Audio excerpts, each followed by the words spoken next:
Well, more than $7 million of taxpayer money was spent by the government trying to secure support for our bid to host a climate summit that we never won. In just 8 months, 107 bureaucrats made 156 trips to 64 events across 31 countries, costing taxpayers $3.5 million.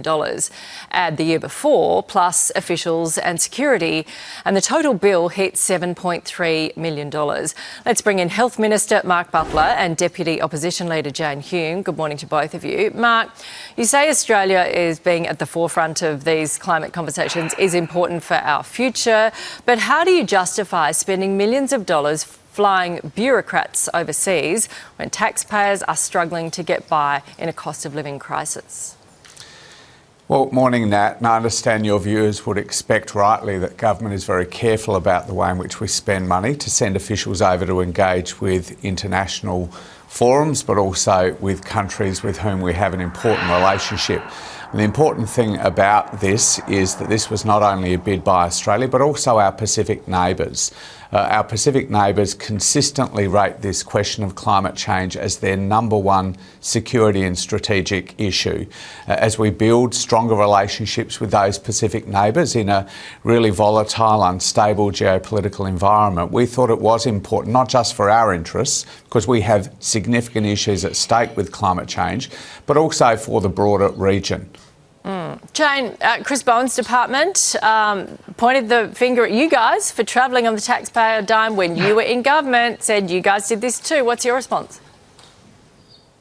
Actually, I think that they were pointing the finger at Dan Tehan, who at the time was a trade minister. That means he had an international portfolio, not a domestic one. And that's what Chris Bowen has. Let's face it, Chris Bowen looked taxpayers in the eye and said that he was going to take $275 off their energy bills, and he has failed to do that. Surely he should be focusing on the 1 in 3 Australians who are struggling to pay their power bills right now.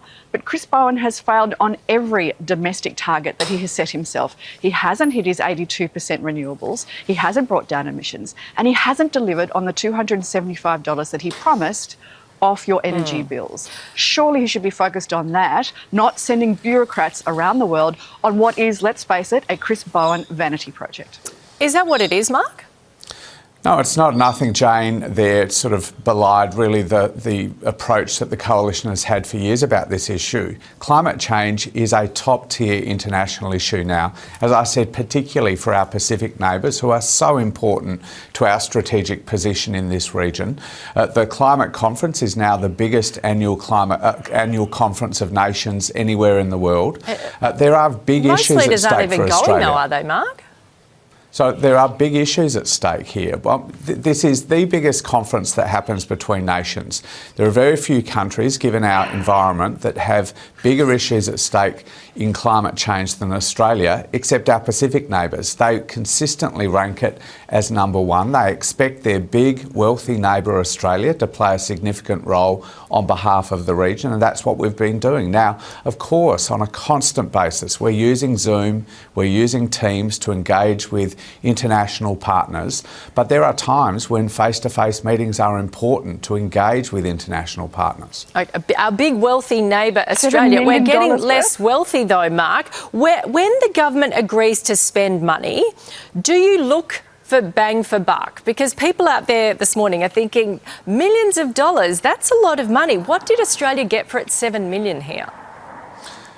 As I said at the outset, Nat, we look at these very carefully. I know when officials in my department are seeking approval for overseas travel, sometimes they're approved by me, sometimes they're not. Sometimes I reduce the size of the delegations that go overseas because I know your viewers would expect as taxpayers that we get value for money as a nation. But at the end of the day, so many of the issues that are important to Australians, health, climate change, obviously our foreign relations, are not just issues confined to our borders. Okay. They are issues where we share interests with international partners and at the end of the day have to engage with them. Okay.